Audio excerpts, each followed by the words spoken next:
Hi everyone. Am I clearly audible? Please confirm. Okay, fine. How are you guys? A very good evening to all of you. Sat Shri Akal and Namaste and जो भी बोलते हैं in your language, whatever be, but that's a hi from my side. So I hope your studies are going good. We met last week from 6 to 7. Thursday we had a session on respiration in plant. And we discussed about a few points, not few points, actually a lot of points. We discussed a good detail about glycolysis and Krebs cycle. Story continues. हमने आधी चीज़ें discuss करी थी, आधे हम आज करने वाले हैं. आज हम करेंगे रेस्पिरेशन में आगे क्या होता है. We discussed Krebs cycle में, glycolysis में ATP बनता है, NADPH बनता है. And I was mentioning it again and again guys कि 1 NADPH और 1 NADH is equally to 3 ATP or it forms 3 ATP. And I also told कि एक FAD 2 ATP बनाता है. लेकिन कहाँ कैसे? That also I told you if you remember. That story happened into the mitochondria and the process is electron transport chain. So guys आज हम करने वाले हैं respiration in plant की आगे की कहानी. इससे पहले मैं आपकी confirmation पढ़ लूँ चैट में, हाय हेलो पढ़ लूँ, उसके बाद में स्टार्ट करती हूँ. ठीक है? Hi Vishal. Hi Anas. Please tell me in English, okay dear. Anas is saying I love you ma'am. Thank you. Hi Amod. Hi Muskan. Hi everyone. Hi Yash. Thank you guys. Hi Sunny. Okay guys, so अब हम start करते हैं respiration in plant chapter. तो हमने जो last class में student, because I know there are many students and many of the student might not have attended last session, तो मैं नेक्स्ट स्लाइड में थोड़ा सा प्रीवियस आपको बता दूंगी what we have learn previously. एक थोड़ा सा हिस्टोरिकल या आप बैकग्राउंड बोल सकते हैं. उसके बाद I will continue with the topic that we left in the last session. So guys, in the last class we were talking about this thing. We were talking about cellular respiration. I told you that actually we talked about the aerobic respiration.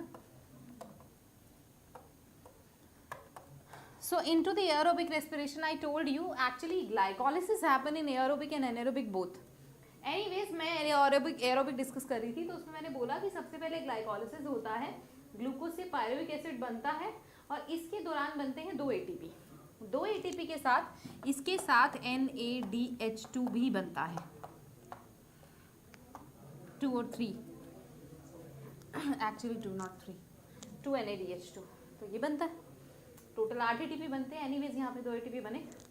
तो actually अब मैं आपको एक और चीज़ बता दूँ, जब होता है एरोबिक पाथवे तब बनते हैं टोटल 8 ATP टोटल करोगे तो, और जब होता है एनारोबिक तो सिर्फ 2 ATP बनते हैं. तो इन्होंने एनारोबिक को भी मेंशन किया है. तो अब ये NADH वाली कहानी अभी छोड़ देते हैं क्योंकि ये हम लास्ट क्लास में भी कर चुके हैं और मैं अभी आपको आगे भी बताऊंगी.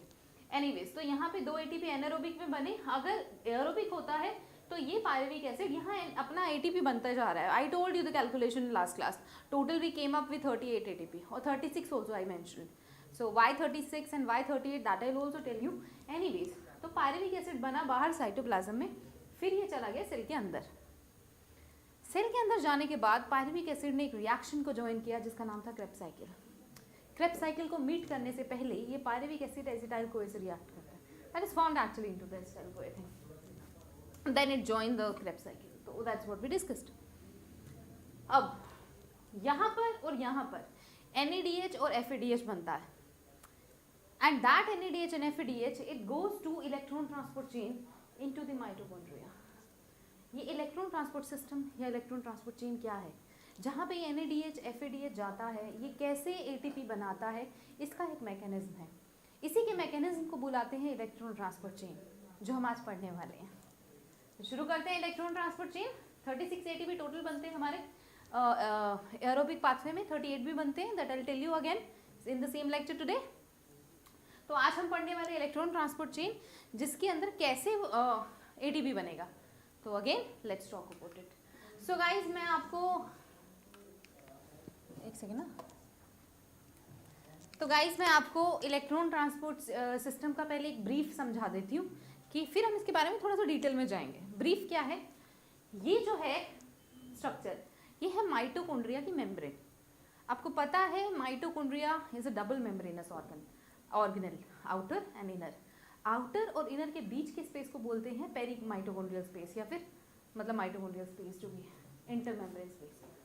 ठीक है, तो अब ये जो है ये माइटोकॉन्ड्रिया की मेम्ब्रेन है। ये कौन सी मेम्ब्रेन है? इनर मेम्ब्रेन है। इसके बाहर एक और आउटर मेम्ब्रेन होगी, ये इनर है। इसके बीच के स्पेस को इंटरमेम्ब्रेन स्पेस बुलाते हैं, या पेरिकॉन्ड्रियल माइटोकॉन्ड्रियल स्पेस। होता क्या है कि इस मेम्ब्रेन के ऊपर कुछ कॉम्प्लेक्सेस प्रेजेंट होते हैं। अब क्वेश्चन ये होता है कि कॉम्प्लेक्सेस क्या हैं। यहाँ पर मेनली 4 कॉम्प्लेक्स, कुछ बुक्स में लिखा होता है 5 कॉम्प्लेक्स। हाँ ठीक है, दोनों ठीक है, वो कैसे है I will tell you again, but यहाँ पे अभी के लिए जस्ट रिमेंबर 4 कॉम्प्लेक्स हैं।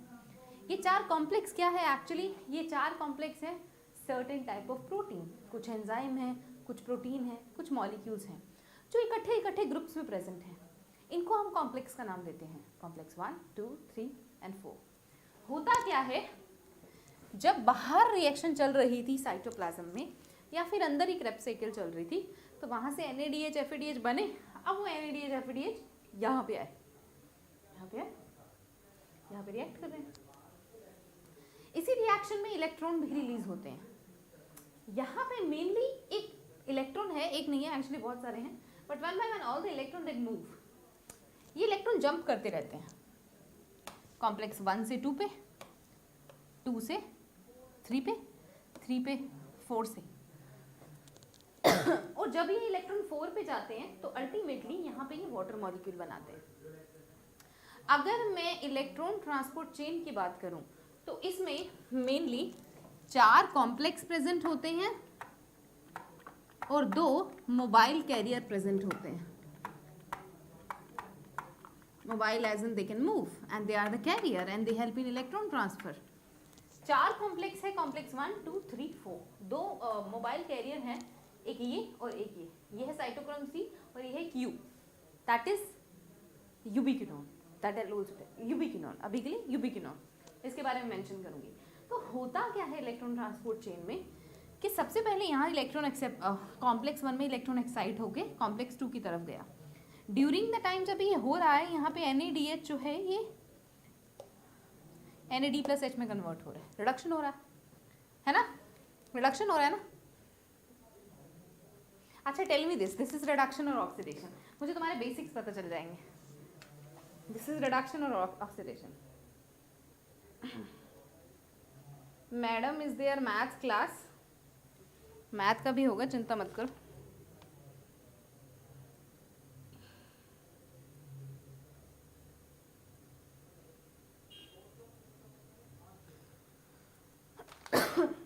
जल्दी से बताओ, जल्दी से।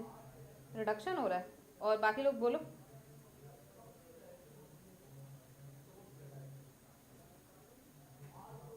Guys, please use student language and do not try to use, please maintain the decorum.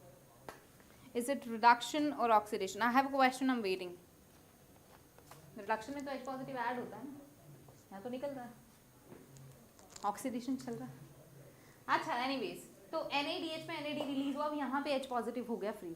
अब क्या होगा, कॉम्प्लेक्स 1 से H पॉजिटिव बाहर की तरफ जाएगा, इलेक्ट्रॉन यहाँ जाएगा और यहाँ पे हाइड्रोजन बाहर जाएगा, अंदर से बाहर चला गया। एक्चुअल में कॉम्प्लेक्स 1 में 4 हाइड्रोजन जो है बाहर की तरफ जाते हैं, इलेक्ट्रॉन यहाँ पे जंप कर गया। अब कॉम्प्लेक्स 2 में क्या होता है, मैं आपको प्रोसेस समझा रही हूँ पूरा डिटेल में, बस आपको बाद में इन कॉम्प्लेक्सेस के कंपोनेंट याद करने हैं। कॉम्प्लेक्स 1 क्या है, 2 क्या है, तो आपको प्रोसेस अभी समझ आ रहा है। यहाँ पे 4H पॉजिटिव मूव करें कॉम्प्लेक्स 1 में। उसके बाद क्या हुआ कि जो FADH2 है ना, ये NAD तो कॉम्प्लेक्स 1 को ज्वाइन किया, FADH2 कॉम्प्लेक्स 2 पे जाता है सीधा। एक रीजन है कि FADH2 कम ATP क्यों बनाता है, 2 ATP बनाता है। उसका रीजन ये है कि कॉम्प्लेक्स 1 पे नहीं जाता है, सीधा 2 पे जाता है। अगर ज़्यादा ATP चाहिए तो बाहर ज़्यादा हाइड्रोजन जानी चाहिए, दैट्स लॉजिक कि बाहर ज़्यादा हाइड्रोजन जाए इधर और सारा का सारा मेम्ब्रेन पावर अप हो जाए, क्योंकि हाइड्रोजन बाहर जा रहा है तो इलेक्ट्रोकेमिकल ग्रेडियंट क्रिएट हो जाएगा, है ना। बट ये कॉम्प्लेक्स 2 पे जा रहा है, 1 पे जाता तो ज़्यादा होता, 2 पे जा रहा है तो कम जा रहा है, तो H पॉजिटिव तो जा रहा है, तो कंपैरेटिवली H पॉजिटिव से ही ATP बनता है बाद में, है ना, तो इस वजह से कम ATP बनता है। चलो ठीक है, अब क्या हुआ, कॉम्प्लेक्स 2 पे FADH2 is converted into FAD, यहाँ पे भी H पॉजिटिव होगा, वो बाहर जाएगा कॉम्प्लेक्स 3 से। अब जो इलेक्ट्रॉन है, एक इलेक्ट्रॉन तो कॉम्प्लेक्स 1 से इसके पास जा रहा है, एक इलेक्ट्रॉन इस कॉम्प्लेक्स सेकंड से इसके पास जा रहा है। मतलब जो यूबिक्विनोन है इसके पास दो जगह से इलेक्ट्रॉन आ रहे हैं, दोनों जगह से इलेक्ट्रॉन को एक्सेप्ट कर रहा है ये। तो अब ये क्या करता है, इलेक्ट्रॉन को कॉम्प्लेक्स 3 को दे देता है। कॉम्प्लेक्स 3 में क्या होता है, FADH2 FAD में आया, अब ये FAD का जो H पॉजिटिव है एक्चुअली यहाँ पे प्लस H पॉजिटिव, ये बाहर की तरफ मूव करता है, ठीक है। अब ये इलेक्ट्रॉन मूव कर रहे हैं यहाँ से, अब ये इलेक्ट्रॉन गया साइटोक्रोम C के पास। मैं थोड़ा सा डिटेल में जाऊंगी आपको जब कॉम्प्लेक्सेस के बारे में बताऊंगी। तो ये साइटोक्रोम C भी मोबाइल कैरियर है, यहाँ पे गया। उसके बाद अल्टीमेटली ये इलेक्ट्रॉन आया कॉम्प्लेक्स 4 के पास। कॉम्प्लेक्स 4 में इस इलेक्ट्रॉन ने ऑक्सीजन को रिड्यूस कर दिया, रिड्यूस कर दिया ना, H2O बन गया। अब कहानी ये है, हर एक केसेस में हाइड्रोजन बाहर जा रहा है, बाहर जा रहा है, बाहर जा रहा है, बाहर जा रहा है ना। इसकी वजह से इलेक्ट्रोकेमिकल ग्रेडियंट क्रिएट हो जाता है। अंदर कम मेम्ब्री माइटोकॉन्ड्रियल स्पेस में H पॉजिटिव ज़्यादा हो गया, उसकी वजह से ATP बनता है, क्योंकि वो H पॉजिटिव एक मशीन को एक्टिवेट कर देता है जो ATP बनाने में हेल्प करता है। उस मशीन का नाम है एक एंजाइम ATP सिंथेज। बुक्स में उसे कॉम्प्लेक्स 5 भी लिखा जाता है, यू कैन से लिखा जाता है, that's fine, you can write it, that's also known as complex 5। तो अब थोड़ा सा हम इसके बारे में और डिटेल में जाएंगे। कॉम्प्लेक्स 1 2 3 4 के कॉम्पोनेंट क्या है, that I will be telling you, ठीक है। Thank you. I think the story is little bit clear to you. Little bit नहीं, बहुत सारी कहानी की, बस इलेक्ट्रॉन जंप कर रहा है और साथ में ये बन रहा है और बाहर H पॉजिटिव जा रहे हैं। सिंपल सी कहानी इलेक्ट्रॉन ट्रांसपोर्ट चेन की, simple. So guys let me clear the screen and let's talk about all the complexes one by one. So मैंने स्क्रीन पे लिखा है कॉम्प्लेक्स 1 और कॉम्प्लेक्स 2। कॉम्प्लेक्स 1 जो है यहाँ पर होता है flavin mononucleotide FMN and iron sulphur containing protein और NADH डिहाइड्रोजनेज। ये NADH डिहाइड्रोजनेशन ही तो इसको मतलब ब्रेक कर रहा है, डिहाइड्रोजनेशन हो रही है, this process is dehydrogenation. Anyways guys let me tell you, जो FMN होता है ना, इट इज, अगर आपने बायोमोलिक्यूल्स चैप्टर पढ़ा है उसमें एंजाइम टॉपिक पढ़ा है तो यू नो कि जो एंजाइम होता है उसमें जो नॉन प्रोटीन पार्ट होता है that is known as cofactor. It is a cofactor जो कि नॉन प्रोटीन पार्ट है, कोएंजाइम। कोफैक्टर फर्दर 2-3 टाइप का होता है ना, प्रोस्थेटिक ग्रुप कोएंजाइम हो गया, मेटालिक आयन हो गया, तो this is a coenzyme FMN. This is also known as riboflavin. These detail that I'm providing you guys, you can actually write it in your paper if that come. I'm talking about board exam if that come. And if that come in NEET paper, you have to just learn all the fact that I'm telling you. Because again, that's a 1 mark story that would come. Not 1 mark, I mean 4 marks, but 1 question. ठीक है guys? हाँ, अब ये NADH dehydrogenase. ये जो enzyme होता है ना guys, it is a polypeptide enzyme. Polypeptide मतलब this is made up of amino acid. There are total 45 amino acid present into the NADH dehydrogenase. Please remember.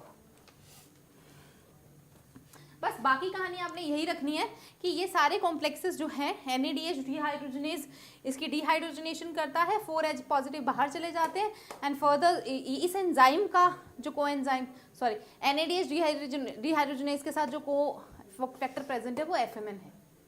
That's it. This is complex 1. Now we will talk about complex 2. मैंने लिखा है यहाँ पे Q and complex 2. Q है ubiquinone which is also known as coenzyme Q. Q है ubiquinone which is also known as coenzyme Q. And guys let me tell you, this is a lipid soluble molecule. Coenzyme Q जो है, this is a lipid soluble molecule and it is freely moving through the hydrophobic core of the membrane. पता है जब ये यूबिक्विनोन वो हो जाता है ना, रिड्यूस हो जाता है तो ये QH2 बनाता है. आफ्टर रिडक्शन ना it is capable of forming QH2. Please remember this. You can just actually write. I'm talking about all the complex, so I have to tell you. ठीक है। तो अब क्या होता है, अब दूसरा क्वेश्चन ये अराइज होता है गाइस कि ये जो FAD है वो यहाँ पे सीधा क्यों आया। जो FAD है it can not pass through the complex one, ये FAD is not capable of moving through the complex one, that's why it comes to the complex 2, please remember this, ठीक है। हाँ बस बाकी मैंने आपको बता दिया, बाकी यू कैन टॉक अबाउट। हाँ एक और चीज, सक्सिनेट डिहाइड्रोजनेज की कॉम्प्लेक्स जो 2 है ना, that is also known as succinate dehydrogenase. And succinate dehydrogenase मुझे इसको बेटर कॉम्प्लेक्स बताना चाहिए क्योंकि यहाँ पे सिर्फ only one succinate dehydrogenase available नहीं है, there are lot of complex, lot of enzymes present together, so we say succinate dehydrogenase complex. तो यहाँ पे बहुत सारे, because these all things are made up of protein, so these all complexes are having all the protein component. So the second one is succinate dehydrogenase complex which has many enzymes in it and through which electrons is moving. Second thing, as I've told you कि FADH2 it form FAD, यहाँ से electron यूबिक्विनोन के पास जाता है और complex 1 से भी. तो please remember this thing that from the 2 sides it is accepting the electron. ठीक है. Now let me read your comments guys and then I continue.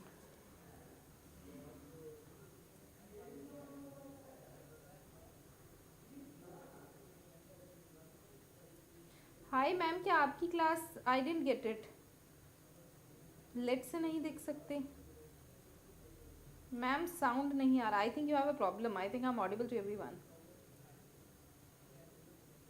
Guys please maintain the decorum and please study, we are learning a very important topic. Electron transport chain ऐसा है, मतलब respiration chapter ऐसा है जो बहुत सारे बच्चे आलसी हो जाते हैं कि कोई आके पढ़ा दे, बस ये मेरा दिमाग लगाने का दिल नहीं है. I have actually talked about this to people. तो अगर आपको पढ़ने को मिल रहा है प्यार से पढ़ो, समझो. बहुत स्लोली, बहुत आराम से जा रही हूँ आपके सारे कॉम्प्लेक्सेस के बारे में, मतलब complexes but about every topic. So okay, आपकी क्लास का यूट्यूब पर भी आज चलता है. येस डियर, यूट्यूब पे चलता है. Insta Solve, mister India, do we have, what's the page name on YouTube? Insta Solve, Insta Solve के नाम से ही यूट्यूब पेज होगा. ठीक है. By the way mister India is, जो कि सपोर्ट है हमारी क्लास के, तो who is not visible, so I call them.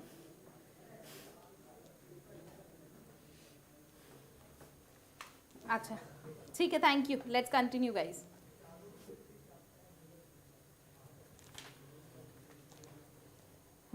ठीक है, thank you, thank you.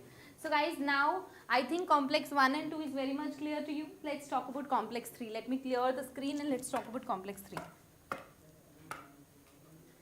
So basically guys, complex 3 में क्या है? Cytochrome B, another FES protein. Race के center 2FES 2S center. This is another name, but FES center बुला देते हैं हम. And cytochrome C protein. Please remember. Yes, इसमें.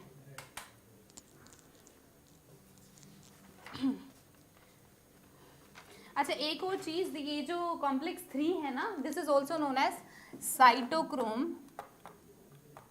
ऑक्सीडोरिडक्टेज.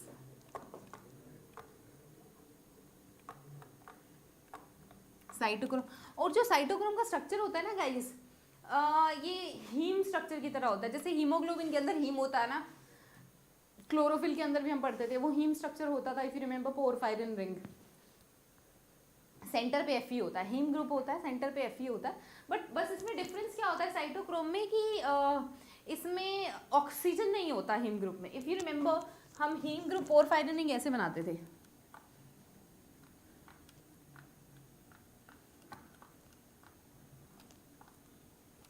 ऐसे करके, और सेंटर पे Fe होता था, और इनके बीच में कोऑर्डिनेट बॉन्ड है सेंटर पे. तो अब इसमें होता क्या है, that's for a revision that I have drawn. But इसमें होता क्या है, ऑक्सीजन नहीं होता, उसकी जगह पे इलेक्ट्रॉन होता है. अब इलेक्ट्रॉन की वजह से क्या होता है, इलेक्ट्रॉन की वजह से जो सेंटर का Fe आयन है ना, Fe आयन, उसमें चेंजेस आते रहते हैं. Fe2 positive it keep on getting converted into Fe3 positive. बस यही खेल चलता रहता है फेरिक और फेरस के बीच में. Fe2 पॉजिटिव 3 पॉजिटिव के बीच में कन्वर्ट हो जाता है. ठीक है. मिस्टर इंडिया प्लीज वो करना screen, I think I touch something. अगर ऊपर के वर्ड्स विजिबल नहीं है गाइस, इट्स टोटली फाइन, मैं दोबारा से लिख दूंगी. हाँ it's okay thank you I manage. हाँ ये मैंने ऊपर लिखा है ना Fe2 positive is inter convertible to Fe3 positive. तो फेरस और फेरिक आयन आपस में इंटर कन्वर्टिबल होते हैं साइटोक्रोम के बीच में, and that happen because of the electron. यहाँ से कॉम्प्लेक्स 3 में इलेक्ट्रॉन आया, बस उसकी वजह से ये खेल चल रहा है, ठीक है।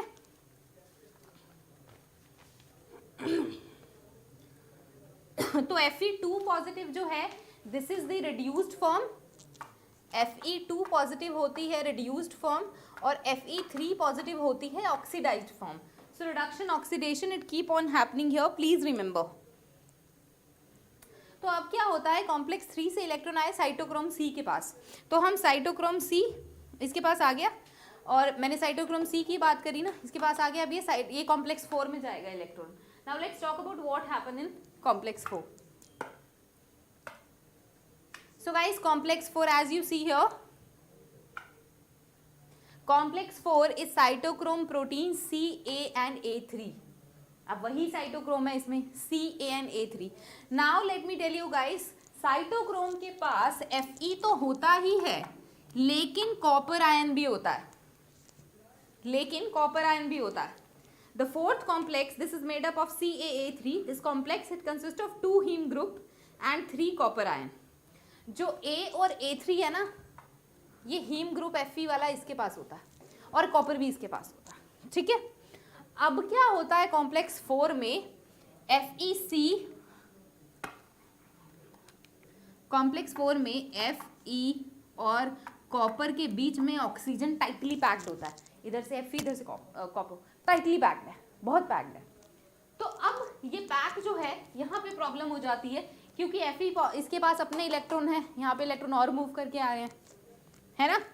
तो बस यहीं पे प्रॉब्लम हो जाती है, एंड जो ऑक्सीजन है ये कंप्लीटली रिड्यूस हो जाता है। These ions are present, electron इस पे जंप करता है, ये रिड्यूस हो जाता है। रिड्यूस होता है तो ऑक्सीजन रिएक्ट विद हाइड्रोजन और ये H2O बना देता है, 2 इलेक्ट्रॉन, H पॉजिटिव बाहर चले गए। This is all electron transport system. I think everything is clear to you guys. अब क्या होता है, मेम्ब्रेन पे सारे हाइड्रोजन बाहर जा रहे हैं, सारे कॉम्प्लेक्सेस से। आपको कंपोनेंट पता चल गया, आपको प्रोसेस पता चल गई, सारे बाहर जा रहे हैं, तो इलेक्ट्रोकेमिकल ग्रेडियंट क्रिएट हो गया। अब H पॉजिटिव बाहर जा तो सकता है, लेकिन अंदर कैसे आएगा? ये सेम कहानी हमने फोटोसिंथेसिस में पढ़ी थी, डार्क रिएक्शन और लाइट रिएक्शन में, सॉरी, जहाँ ATP बनता था लाइट रिएक्शन में, केमी ऑस्मोटिक थियरी। बस यहीं पे भी वही केमी ऑस्मोसिस है कि H पॉजिटिव बाहर गया, that will activate ATP synthase enzyme which is also known as F0 F1 complex. So what happened in it, let me tell you.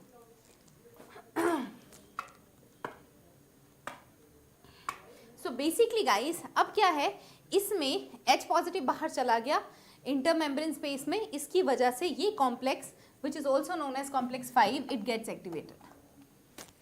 Complex 5 activate हुआ तो हाइड्रोजन अब अंदर आएगा। अब ये कॉम्प्लेक्स जो है ATP सिंथेस मशीन ऐसी नहीं चल जाती। H पॉजिटिव, ये जो साइटोक्रोम अगर इसका स्ट्रक्चर देखे ना, इसका सॉरी ATP सिंथेस का F0 F1 कॉम्प्लेक्स का, ये तो होता है F1 नीचे वाला कॉम्प्लेक्स, ये होता है F0। मशीन होती है पूरी। F0 F1 की ना यूनिट्स होती हैं, क्योंकि ये प्रोटीन है, तो इसमें से हाइड्रोजन जाएगा, थोड़ा सा रोटेट करेगा, हाइड्रोजन जाएगा, थोड़ा सा रोटेट करेगा। एक ATP बनाने के लिए 2 से 3 हाइड्रोजन अंदर जाते हैं, 2 से 3। मैं 2 से 3 क्यों कह रही हूँ, कुछ केसेस में 2, कुछ केसेस में 3, क्योंकि अलग अलग ऑर्गेनिज्म में ATP सिंथेज एंजाइम का स्ट्रक्चर अलग अलग होता है, किसकी सब यूनिट कितनी होती हैं। तो H पॉजिटिव जाएगा, थोड़ी सी मशीन हिलेगी, फिर जाएगा, फिर किसी में 2 में पूरा हो जाता है वो सर्कल रोटेट ATP बनाने के लिए, किसी में, समझ रहे हो ना, that way. So we used to say कि टू बी वेरी एग्जैक्ट ना 2.67 is the value when we calculated on an average, but 2 to 3। अब ये मशीन एक्टिवेट हो गई। Let me show you one diagram, hold on. I think story will be very much clear to you. So basically guys, this is ATP synthase enzyme. Again I tell you, this is F0 complex and this is F1 complex. ये intermembrane space पे present है। ये machine protein की बनी होती है, it's a protein enzyme. तो यहाँ से हाइड्रोजन अंदर जाएगा और ये रोटेट करेगा, तो नो कंटेनिंग कैटालिटिक साइट, यहाँ पे ATP बन रहा है, and this is cylindrical motor जो कि रोटेट करेगी।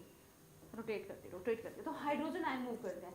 तो chemiosmosis, this is converting hydrogen gradient into ATP energy, क्योंकि इसकी वजह से इतनी एनर्जी क्रिएट हो जाती है that is transferred and it react with inorganic phosphate and form ATP.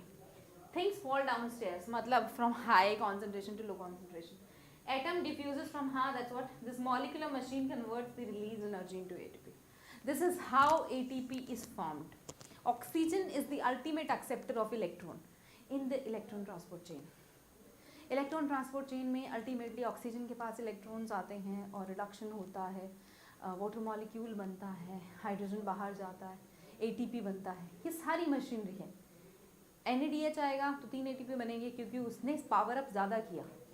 FADH आएगा तो 2 ATP बनेंगे क्योंकि उसने कंपैरेटिवली कम पावर अप किया, क्योंकि वो सीधा कॉम्प्लेक्स 2 के पास चला गया। This is electron transport chain. I think everything is clear to you guys. So now I am going to move further with the topic. Let me read your comments and then I continue.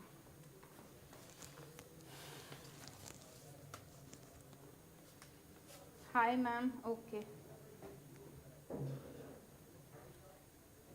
Respiration ma'am, Devi, what is InstaSolve बच्चे, the same name you have entered the application ना, InstaSolve.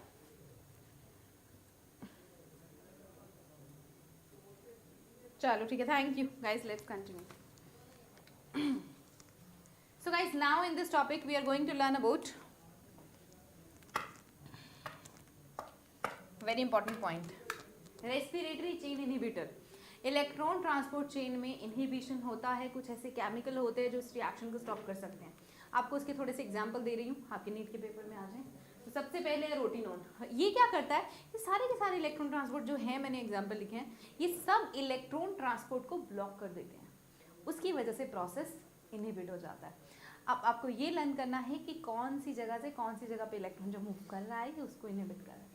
तो rotenone it is stopping it from either NADH FADH से, जब वो यूबिक्विनोन के पास जाता है, cytochrome ये क्यू के पास सॉरी कोएंजाइम क्यू के पास, जब इलेक्ट्रॉन इसके पास जाता है तो इसको ब्लॉक कर देता है ये, ठीक है। दूसरा antimycin A, transfer of electron from cytochrome B to C1। I don't think any information is needed, मैंने आपको बहुत अच्छे से पढ़ता है अभी सारे कॉम्प्लेक्स। उसके बाद साइनाइड मतलब वो कॉम्प्लेक्स 2 से फ्री हो गया ना। साइनाइड साइटोक्रोम A3 से ऑक्सीजन, कॉम्प्लेक्स 4 A3 से ऑक्सीजन में हुआ ना ये। अच्छा, फिर है 2,4-DNP, ATP फॉर्मेशन इनहिबिटेड। ये ATP फॉर्मेशन कहाँ पे होता है, कॉम्प्लेक्स 5 में, ठीक है गाइस। सो बेसिकली ये जो है 2,4-DNP, this is also known as dinitrophenol. It prevents flow of electron from I mean it just direct the electron from ubiquinone to Q2।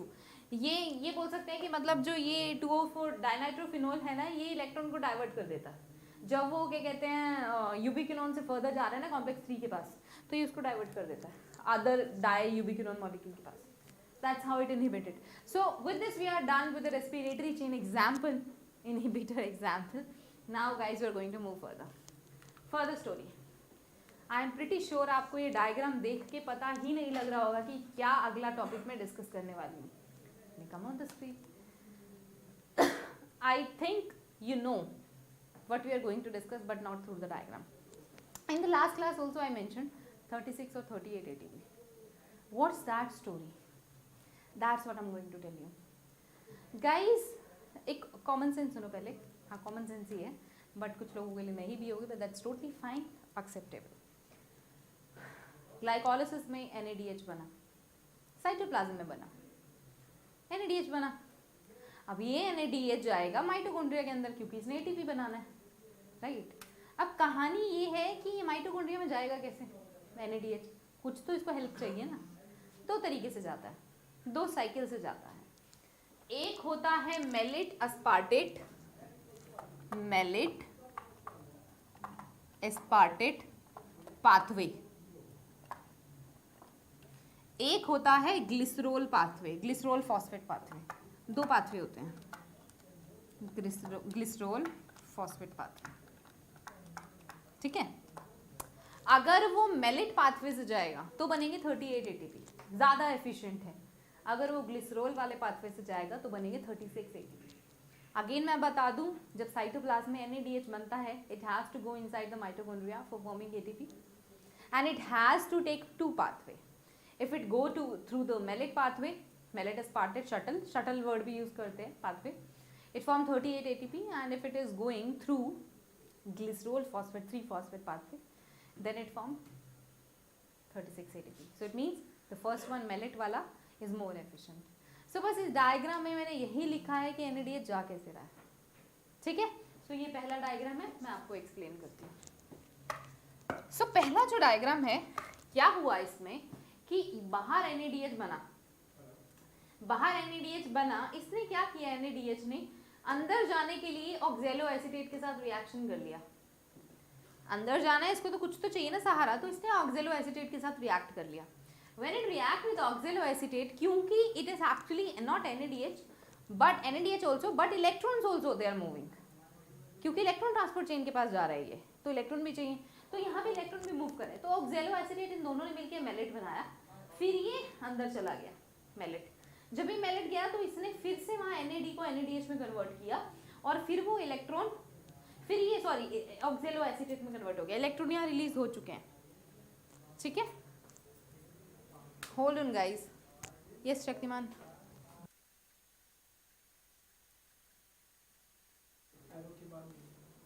Guys अगर स्क्रीन विजिबल नहीं है तो I am telling mister India to edit this. Can you edit it now, the image? He is editing this image, क्योंकि नीचे का visible नहीं है आपको, I think. Mister India can you help now?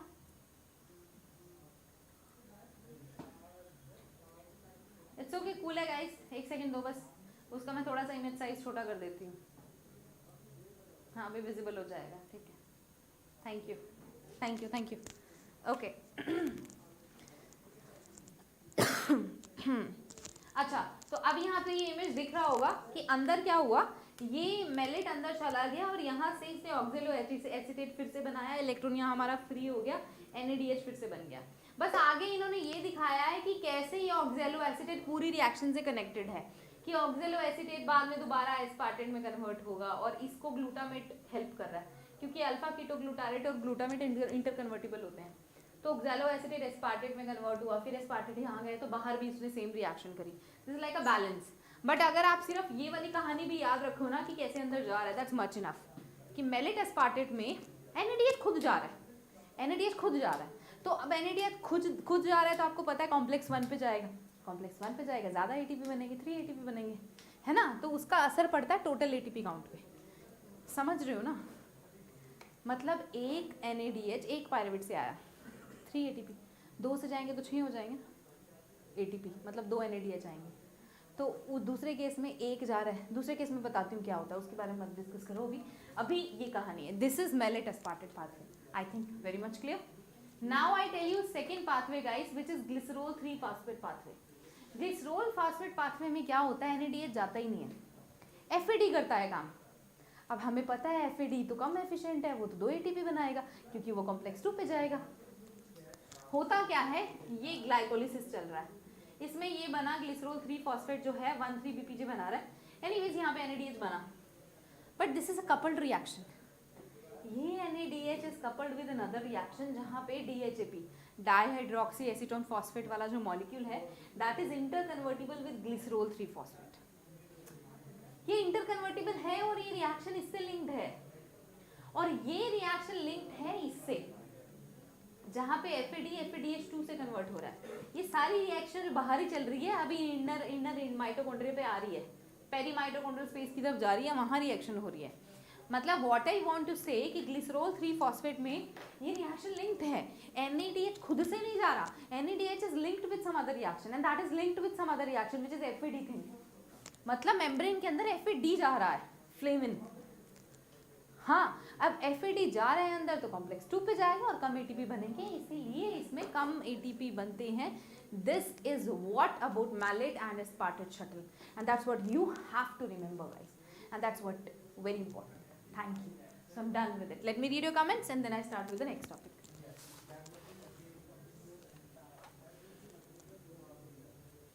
Most welcome.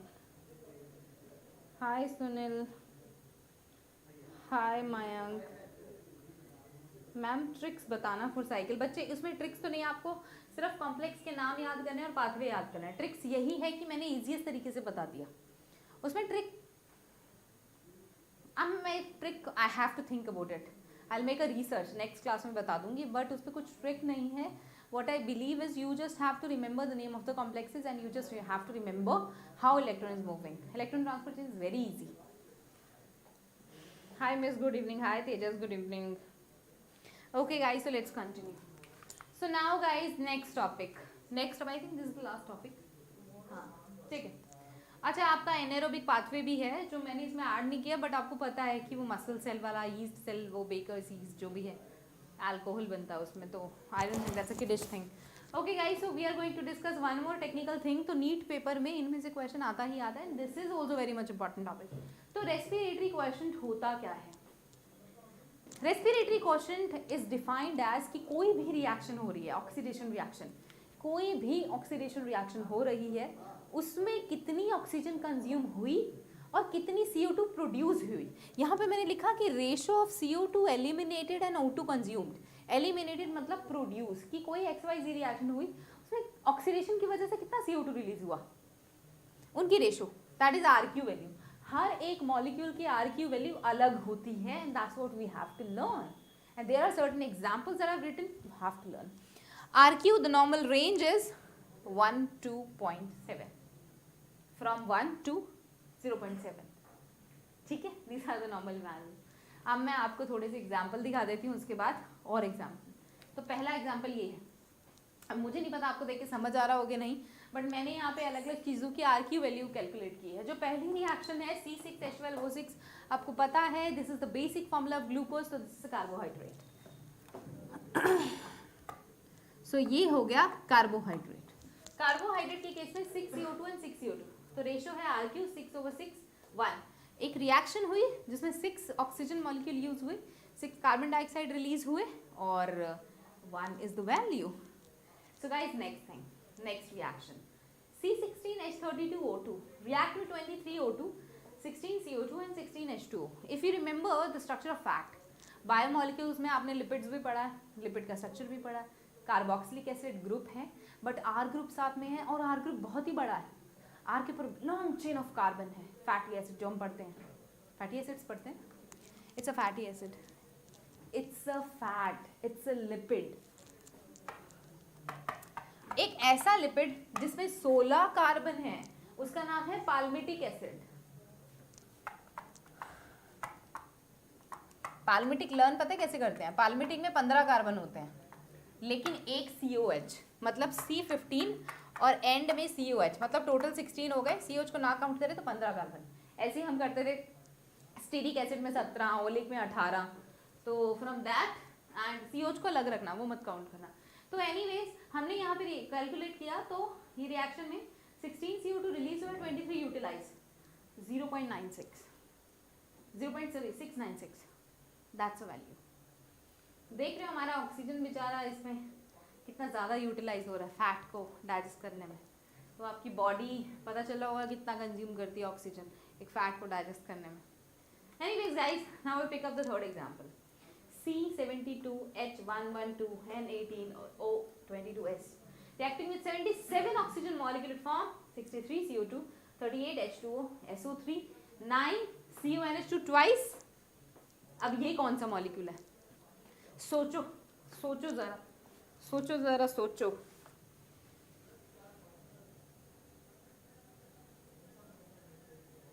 You are also English, I am not English teacher by the way, I am teaching bio।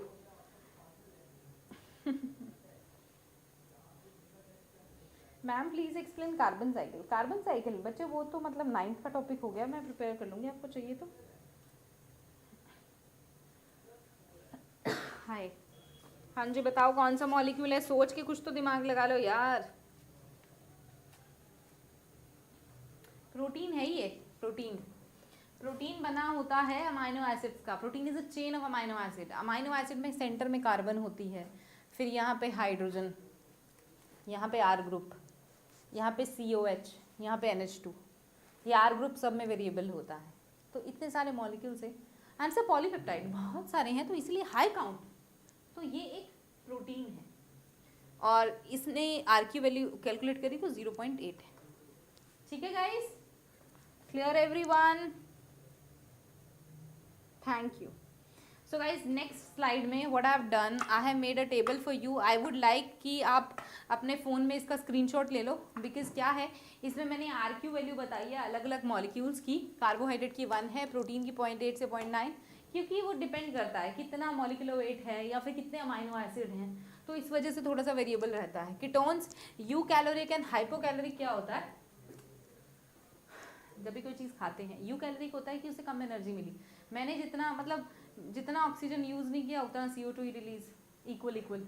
और hypocaloric होता है कम उसकी मतलब आउटपुट मिला, इनपुट ज़्यादा था. इसमें सेम हो गया इनपुट आउटपुट, ऑक्सीजन CO2 का, इसमें थोड़ा कम हुआ कि आउटपुट थोड़ा कम मिला और इनपुट ज़्यादा हो गया ऑक्सीजन का, तो ये 0.66 है. और ये फैट है सारे, ट्रायोलिनोलिक एसिड, ट्राइपाल्मिटिन, तो these are value on an average 0.7. And this is malic acid 1.33 and this is tartaric acid, oxalic acid. Please take a screenshot and learn this.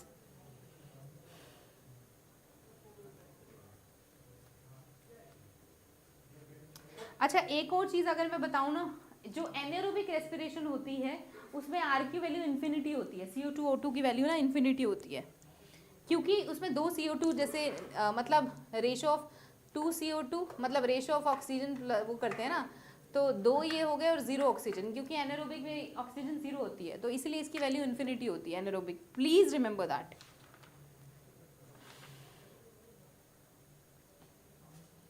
Note proper ma'am, you are great teacher protein, thank you so much, but proper क्या नहीं है please मुझे बताएंगे आप. Please take a screenshot. So guys we are done with the RQ value thing and I think we are done with this chapter also. तो respiration protein जो है respiration plant में चैप्टर में जो चीज़ें हैं that is all about the glycolysis, Krebs cycle, और उसमें है इलेक्ट्रॉन ट्रांसपोर्ट चेन, RQ जो हमने डिस्कस किया, इनहिबिटर्स हैं. तो ये सारी चीज़ें हम कर चुके हैं रेस्पिरेशन प्लांट की. आपके कुछ सजेशन हो हम अगली क्लास में क्या पढ़ें, क्योंकि लास्ट क्लास में कुछ लोगों ने मुझे बोला था that they want to learn heredity chapter, तो I am thinking over that thing that will do. But कोई और सजेशन है प्लीज़ मुझे बता दो, क्योंकि नीट एग्जाम सिर पे है, तो आपको कुछ पढ़ना हो तो यू कैन टेल मी. और सेकेंड थिंग, क्योंकि चैप्टर खत्म हो गया तो it's a ritual of the class that we have to practice MCQs. So let's practice MCQs. Please participate. मैं आपको कुछ क्वेश्चन दिखाऊंगी, you have to read and you have to tell me the answers. So guys पहला question है, which of these enzyme in glycolysis do not take part in irreversible reaction? Hexokinase, phosphofructokinase, pyruvate kinase and glucokinase. Give your time, think about it and tell me your answer. मैं पानी P लेती हूँ तब तक, जल्दी से बता दो. Somebody is saying B. Okay, other people think about it.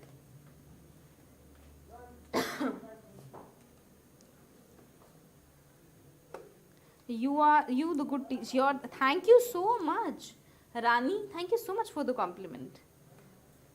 Please, other people, please answer.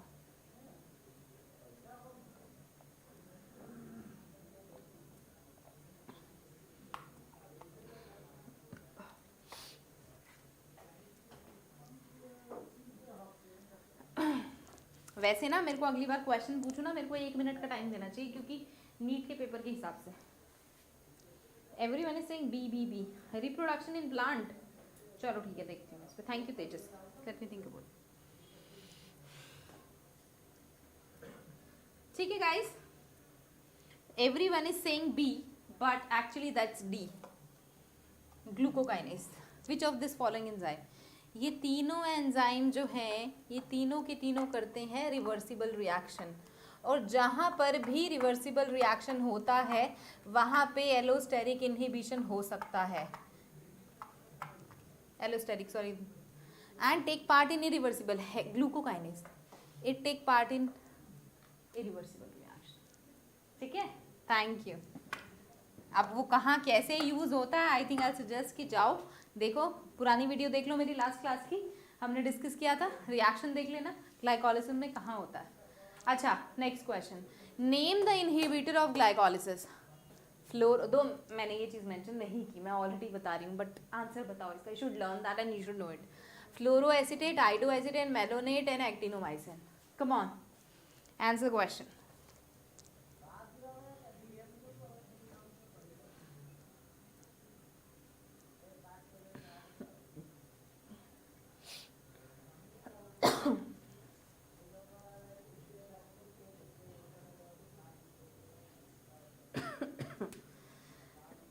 Sorry guys, it's a cough season.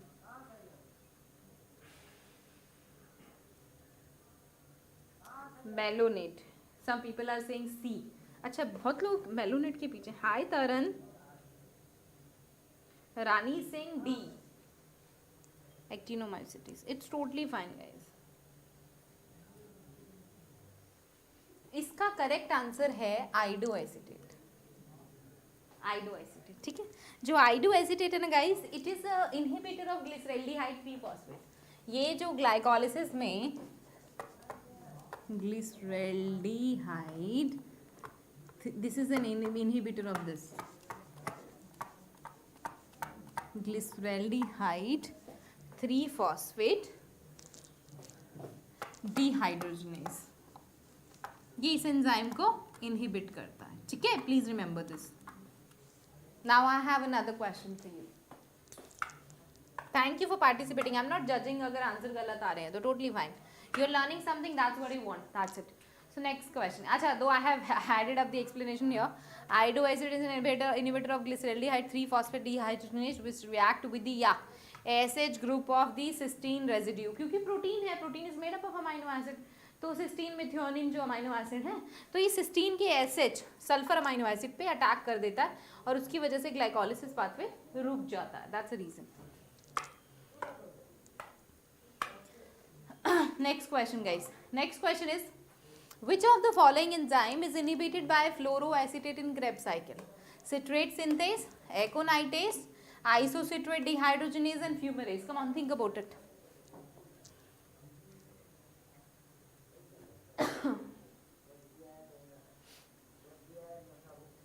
Video नहीं चल रही बच्चे. You might be having some internet problem.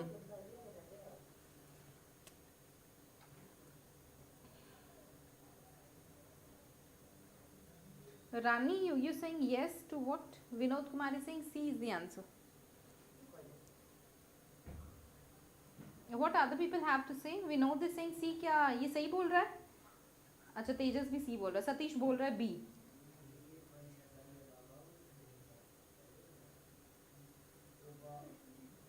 Rani Singh B now. चलो, तुम्हारी practice चल रही है, बहुत अच्छी बात है. वेल, कुछ लोगों ने बोला सी, तो सी सही.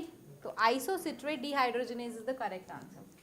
तो बेसिकली गाइस, जो ये आइसोसिट्रेट फ्लोरोएसिटेट है ना, ये ना aconitase inhibitor of aconitase which एक मिनट, ये आइसोसिट्रेट का नहीं है, ये एकोनाइटेज ही होना चाहिए.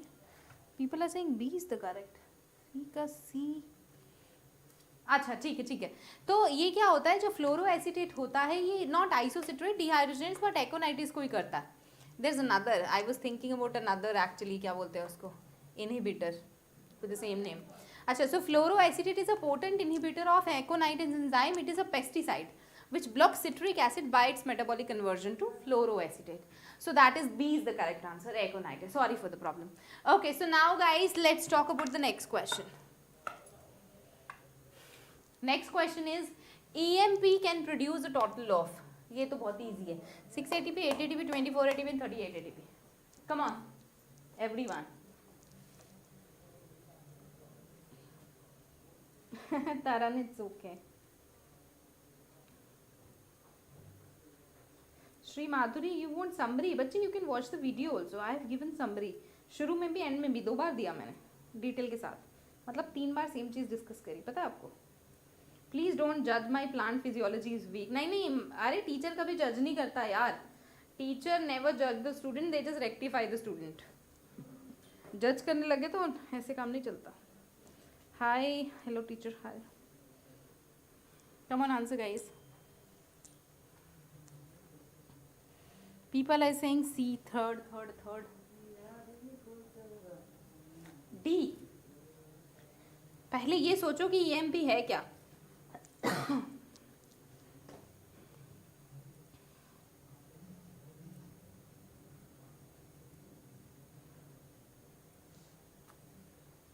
इसका करेक्ट आंसर है बी। ईएमपी है Embden Meyerhof pathway which is another name of glycolysis. याद नहीं है? ग्लाइकोलिसिस में क्या होता था, टोटल 10 एटीपी बनते थे। कैसे बनते थे कि 2 एटीपी बनते थे प्लस में, फिर बनते थे -2 एटीपी यूज होते थे स्टार्टिंग की रिएक्शन में, और फिर 2 NADH2 बनते थे। यही होता था ना। तो 2 से बन गया 6, सॉरी 3 NADH, नॉट 2, 3 नहीं 2 ही है, 3 की दिख रही है यार, 2 ही है। तो हाँ ठीक है, इसका not 6 but 8 ATP is there. I think I made a problem. हाँ ठीक है, FADH2 भी तो है। एनीवेज इसका ऑल ओवर होता है 10, जिसमें से 2 ATP बनते हैं। तो इस चीज़ को छोड़ दो, इसमें टोटल 10 ATP बनते हैं और 2 माइनस होते हैं, क्योंकि पहले स्टेप पे 2 ATP यूटिलाइज हो जाते हैं। तो 8 ATP is form, that's the answer, that's what you remember, that's it. अभी let's not get into this calculation, क्योंकि वो मेलेट एस्पार्टेट का मैं कॉन्सेप्ट उसमें लगाने लग गई थी। We don't have to get into that. ठीक है, so anyways dear it's answer is B, so we are done with that. Let's move to the next question. Next is terminal cytochrome of respiratory chain which donates electron to oxygen. I have told you this. Cytochrome B, cytochrome C, cytochrome A1 and cytochrome A3. Please answer the question. Come on guys, answer the question.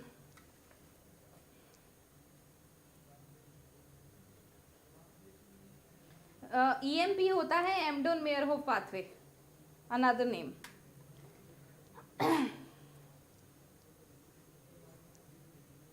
But 38 ATP molecule during anaerobic. No no no no no Rani, नहीं नहीं नहीं, anaerobic में 30, अरे नहीं, वो जो aerobic है उसमें 36 भी बनते हैं और 38 ATP बनते हैं। तो यू आर करेक्ट। तो ग्लाइकोलिसिस की वीडियो देख लेना, आपको डिटेल में समझ आ जाएगा लास्ट क्लास वाली में कि कैसे क्या बनता है। मैंने इसलिए ज़्यादा डिटेल में नहीं गई क्योंकि वो एक सेपरेट टॉपिक हो जाता फिर। Ma'am are we doing objectives only? नहीं बच्चे, हमने सब्जेक्टिव कंटेंट बहुत सारा डिस्कस किया, अब हम प्रैक्टिस कर रहे हैं। Everyone is going with C. Anyways guys, that's D, cytochrome A3। मैंने आपको बताया था साइटोक्रोम C, A और A3। तो साइटोक्रोम इसमें क्या होता है, इलेक्ट्रॉन जो ऑक्सीजन को देता है, दैट इज साइटोक्रोम A3। और क्या कहते हैं, क्योंकि इनके A और A3 के पास कॉपर और Fe था, Fe और कॉपर के बीच में ऑक्सीजन था, तो इन्हीं कॉम्प्लेक्स से ही तो वो इलेक्ट्रॉन गया था। You remember this right? तो डी इसका करेक्ट ऑप्शन है। Now guys let's talk about the next question. Next question is, अच्छा मैंने एक्सप्लेनेशन ऐड किया है। Cytochrome A3 help in transfer of electron. The oxygen has great affinity to accept the electron and in presence of proton of water molecule is formed. Simple. Next question. That's the last question by the way. I know आपको लग रहा होगा ma'am थोड़ा जल्दी जा रही है, लग रहा होगा, बट मुझे नहीं लग रहा, मैं नॉर्मल जा रही हूँ। तुम थोड़ा कैलकुलेशन टाइम बढ़ाओ, क्योंकि मैंने आपको बोला था मैं आपको 1 मिनट दूंगी कैलकुलेट करने के लिए, इसलिए तो मैं थोड़ा सा ये प्रैक्टिस में ला रही हूँ। प्रॉब्लम हो तो बता देना, नेक्स्ट वाली जो MCQs होंगे ज़्यादा टाइम दे दूंगी। Oxidative phosphorylation, this is a production of ATP in photosynthesis, NADPH in photosynthesis, ATP in respiration, NADH in respiration. Please answer the question, very easy.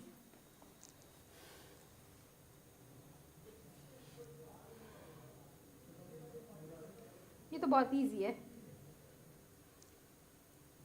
Okay, Satish is saying C. Tejas is saying hi. Hi Tejas.